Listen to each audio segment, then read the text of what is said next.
What's up, ladies and gentlemen, boys and girls, dudes and dudettes? Welcome back to another episode of your potentially favorite Nigerian podcast.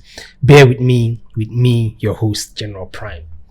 I'm sure everybody, what is going on in the zeitgeist right now is they talk about the death, the assassination of Charlie Kirk. The first thing I want to talk about, first of all, it's been a week since it happened, and I actually just decided not to immediately react to it. So I just wanted to let everything pan out, let everybody when it happened, everybody was there was so much high emotion, everybody was just talking about it and reacting so irrationally about it. So but I myself, I just wanted to let everything settle, see what everybody's talking about, get all the facts from every angle, and so that I can rationally and intelligently and logically talk about it.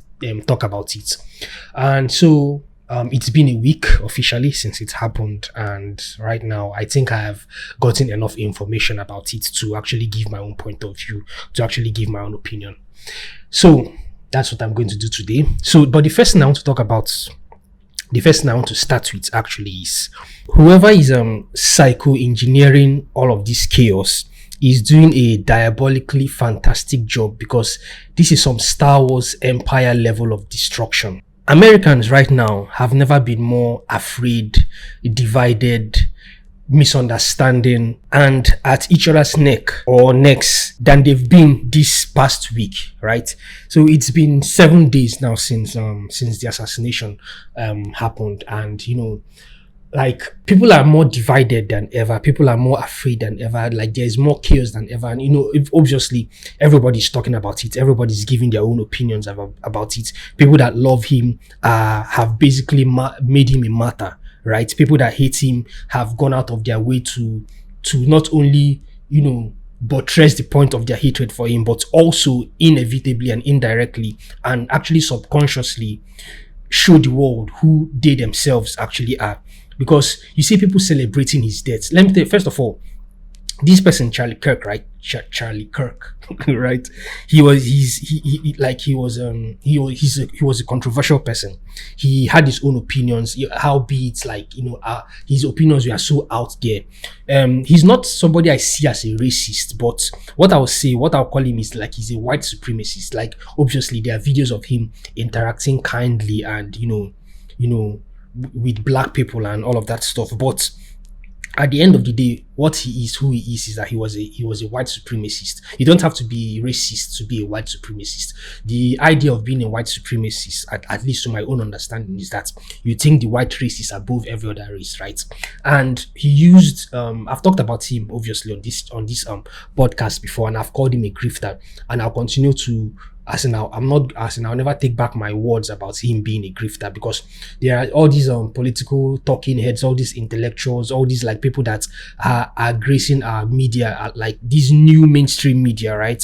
Most of them are just grifters. Most of them don't actually believe in the things that they say. They just say it because it creates engagement. They just say it because it's what will make people, is what the algorithm will pick up, and what the algorithm picks up means more money and means more fame and means more notoriety. So but Charlie Kirk was, I don't know, anyway, this guy was somebody that from what I understand, or from what I've come to observe, right, he actually believed in the bullshit that he was that he purported all the time. He's somebody that he used the whole idea of religion, and he mixed religion with politics. And to me, he was a small fish swimming in a big pond. He didn't actually know what he was getting himself into. Even though he was even though he started as somebody that he was doing all he can, or he did all he could to try to get into, to try to be, to try to stand on the shoulders of giants, to try to be shoulder to shoulder with people who actually really matter. I think that was his own kind of his own idea of trying to like get into politics, right? He was actually a very young guy. I didn't even know that he was 31 years old. So as flawed as he is and as grifting as he was, right? I still think that the assassination on him, I still think that the like how his life was ended on live television, as in on live, right? How his life was ended was so morbid and so uncalled for and so bad and so evil, right? Regardless of who did it. You see the rights, when he was assassinated, you see the people who call themselves the conservative, the people who call themselves the rights, they were, they immediately started pointing fingers on the left. And you see the left, everybody just looking for who to blame.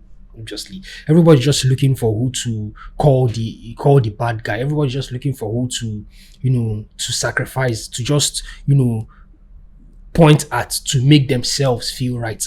So you see people, who people were celebrating his death. People were talking about how he deserves to die because he's a racist, he's misogynistic. Obviously, he has said a lot of questionable things. His character is questionable. So, and the people who love him, who have made him a martyr, it's not like he was perfect either. He was flawed, but he was also not perfect. I'm not going to say like he was a bad person or a good person. The most I can say about him is that he was a grifter. Whether what he was grifting about, he actually believed in it genuinely or not, what matters is that he grifted to the end. Like he grifted to the very, very end.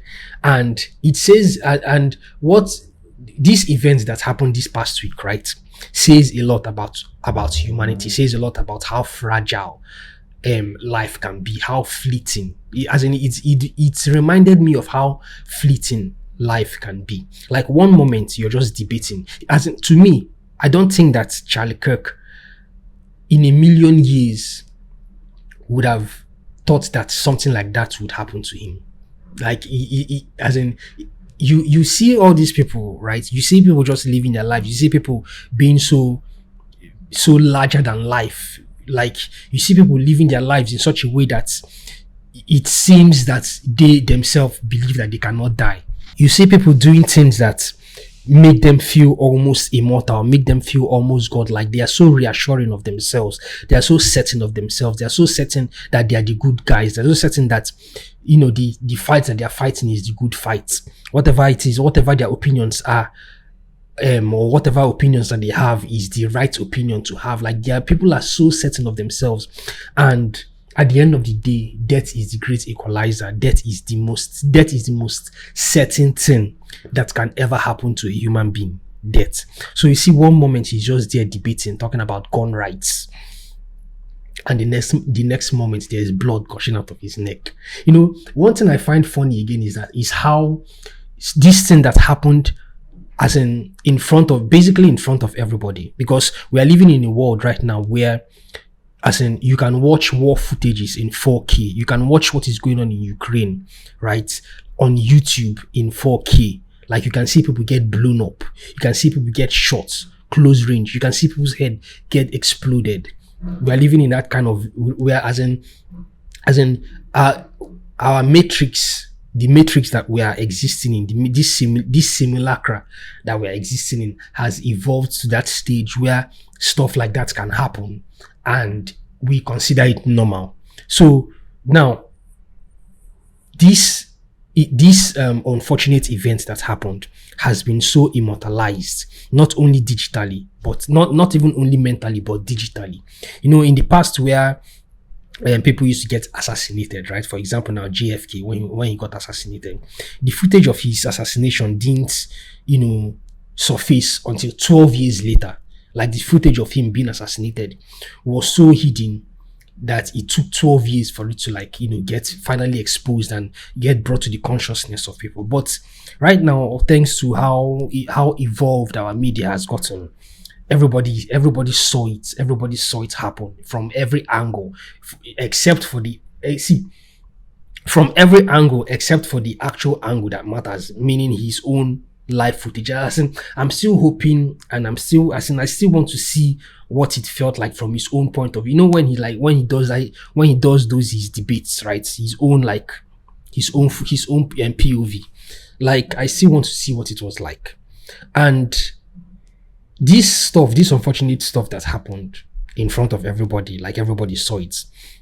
What I find funny is that we still have conspiracy theorists coming up with their conspiracy theories, talking about how it's fake, talking about how, as in he faked his own death. Like, to what end? First of all, let's say this is the question I want to ask. To what? Why would he fake his own death? Like, to what end? Like, these conspiracy theorists, right? Do they think that far? Like, why would he fake his own death? Do you understand? Or even if it's like to fake his own death, like, why would he, they were pointing, all of these conspiracy theories are just like, people obviously there'll be smart people who give their own opinions about it, and inevitably there'll be dumb people who also give their own opinions about it. And these conspiracy theorists that are talking about how the assassination that everybody heard, some are even saying that it was his bodyguards that killed him. Like, have you not, like, do they not, didn't the people that are purporting this nonsense, didn't they hear the sound of the rifle? And like, why would they think that the sound of the rifle that's coming from somewhere else, like from a far distance, like, it doesn't make any sense to me. Secondly, if like it was somebody if it was the bodyguard that shot at him, like, wouldn't there be recoil? Wouldn't there be like a flash? Like, all of these things are just noise. People are just coming up with their own theories. People are just coming up with their own stupid agendas, and to just talking nonsense. And the left is like talking about how like when it happened, the people who call themselves the right, people who call themselves the conservatives, they immediately started pointing fingers that it was the left that did it. It was it was Democrats that did it. And also, like, everybody's just looking for who to blame. Everybody's just looking for who to point fingers at. Everybody's just looking for who to who they are going to look at and will give them the reassurance that they themselves are the good guys. You understand? Like, when it then came out that the person who assassinated him was, somebody who is perceived to be a conservative. Obviously, his father is like a veteran, and he's from like he's a white man, he's a white guy, and he's from a quote unquote well-to-do, loving family, basically. You now see the left, like, with this kind of like I told you so kind of attitude, where like everybody just wants somebody to blame. Everybody just, the point of it all is supposed to be that we are supposed to be in this together. What we as human beings don't realize is that there is a force, right? There is a force that is existing right now that is trying its best to divide humanity, so that it can come in, it can swoop in and then take control, and make the left afraid of the right, make the right afraid of the left, so that there'll be chaos, there'll be misunderstanding, there'll be conflicts with one another, with ourselves, so that it can come in and then control everything and then take over and take charge of everything, and then we'll be slaves, and not knowing that we are supposed, what we are supposed to do, what we are supposed to know, what we are supposed to be, is that we are supposed to be one. We're supposed to be, like, you see people talking about how, this is going to cause chaos, this is going to cause like a civil war. You even see people like, trying to add fuel to the fire of this whole idea of civil war, as if Americans are ready for civil war. As if Americans know what war is, as if Americans can withstand, as a modern day Americans right now, all these fat, senseless, brainless people can understand or can withstand civil war, as if they are ready for it, as if they can survive it. Civil war, like, it's almost as if they're not seeing what is going on in Gaza. It's almost as if they're not seeing what is going on in Ukraine. It's almost as if they're not seeing what is going on in most of the African countries that are too insignificant to be in the zeitgeist. Like, Americans are so, they've been so successfully brainwashed that, like, they are unnecessarily at loggerheads with each other. They are unnecessarily hateful and spiteful to one another. Like as in the left and the right. Like, you're supposed to, we not even you, we all are supposed to be one, right? We all are supposed to be one. It doesn't matter whether it's a leftist that that assassinated him, whether the leftist has a transgender roommate or a transgender lover. Like, it doesn't matter. What matters is that there is a power, there is an entity, there is a force that is doing everything it can to make sure that humans are divided and stay hateful and spiteful towards one another. That's what they are trying to do. And the question that should be on everybody's mind more than anything right now is why? Why Charlie Kirk? Like, why? He's, like I said earlier, he was a small fish swimming in a big pond. He was somebody that was in support of all that Israel is doing to Palestinians. You understand? He was somebody like I don't, like I said earlier, right? I don't see him as a racist. I don't see him as somebody that is a racist. Obviously, he has been in situations where he talked kindly and where he talked, what is the word I'm looking for right now? Warmly to black people, right? He has been in so many situations in all of those his debates where he debated black people with logic and with understanding and stuff like that, whether it was grifting. To me, he just comes off as a grifter, right? But at the end of the day, the people who funded him, the people who are behind his curtain, or should I say who were behind his curtain, they did it for nefarious reasons. You understand? There's this saying that Jews control everything. And what I noticed is that when he now started taking back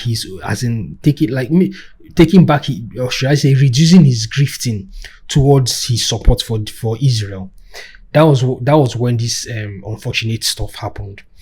You see, like I said earlier, they said that Jews control everything. Right? In America, the Jews control everything. And I never really took that seriously until this event happened, because right now, who is now in control of his company, Turning Point? Ben Shapiro, right? Ben Shapiro now has taken over.